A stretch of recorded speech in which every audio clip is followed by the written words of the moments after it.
ఊపర్ షేర్వానీ అందర్ పరేషాని ఆపరేషన్ సింధూర్తో భారత్ సత్తాను చవిచూసిన పాకిస్తాన్కు ఇంకా చెమటలు పడుతూనే ఉన్నాయి. ఉల్టా చోర్ కొత్వాల్ కో దాంటే అన్నట్టుగా భారత్పై విషప్రచారానికి తెరలేపారు పాక్ ప్రధాని షాబాజ్ షరీఫ్. తోకలాగా ఆర్మీ చీఫ్ను మునీర్ను వెంటేసుకుని వెళ్లి అజర్బైజాన్లో మొసలి కన్నీరు కార్చారు. భారత్ దౌత్యపు వ్యూహంతో ఇప్పటికే పాక్ అంతర్జాతీయంగా ఏకాకిగా మారింది. టర్కీ, అజర్బైజాన్, ఇరాన్ మాత్రమే పాక్కు మద్దతుగా నిలిచాయి. అజర్బైజాన్లో ఓ కార్యక్రమంలో మాట్లాడిన షాబాజ్, భారత్పై తామే ముందు దాడి చేద్దామనుకున్నామని, కానీ తమకన్నా ముందే భారత్ బ్రహ్మాస్ మిసైల్స్తో తమపై దాడి చేసిందన్నారు. నమాజ్ తర్వాత దాడి చేద్దామనుకుంటే భారత్ ముందే దాడి చేసిందన్నారు. రావల్పిండి సహా అనేక కీలక ప్రాంతాల్లో భారత్ చేసిన దాడుల్లో తీవ్ర నష్టం జరిగిందన్నారు. కానీ భారత్ బాగా రాబడి పెరిగిందని, ఎన్నో ఆయుధాలను సమకూర్చుకుందన్నారు.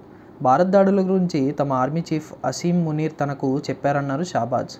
భారత్ దాడుల వల్ల పాకిస్తాన్కు తీవ్ర నష్టం జరగడమే కాకుండా ఇరు దేశాల మధ్య ఘర్షణను మరింత పెంచిందన్నారు.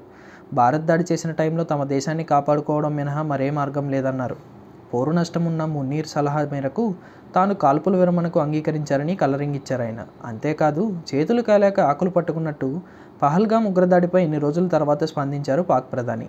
అలా జరిగి ఉండాల్సింది కాదంటూ పేర్కొన్నారు. పైన షెర్వానీ వేసుకున్న లోపల బాగా పరేషాన్ అయినట్టున్నారు మాటిమాటికి మునీర్ అంటూ ఆర్మీ చీఫ్ పేరును పలవరించారు షాబాజ్ షరీఫ్. అజర్బైజాన్లో ఆ ఇద్దరి వాలకం గెలవలేక వద్దెలో ఓడిందన్నట్టుగా ఉందనే కామెంట్లు హోరెత్తాయి. తానే ముందు దాడి చేయాలనుకున్నామని చెప్పడం ఒక బకరాబ్ గాంభీర్యం.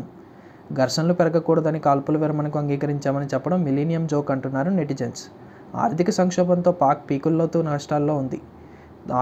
నాలుగు రాళ్లు వస్తాయనే ఆశతో విదేశాలు బాటపట్టారు పాక్ ప్రధాని షాబాజ్, ఆర్మీ చీఫ్ మునీర్.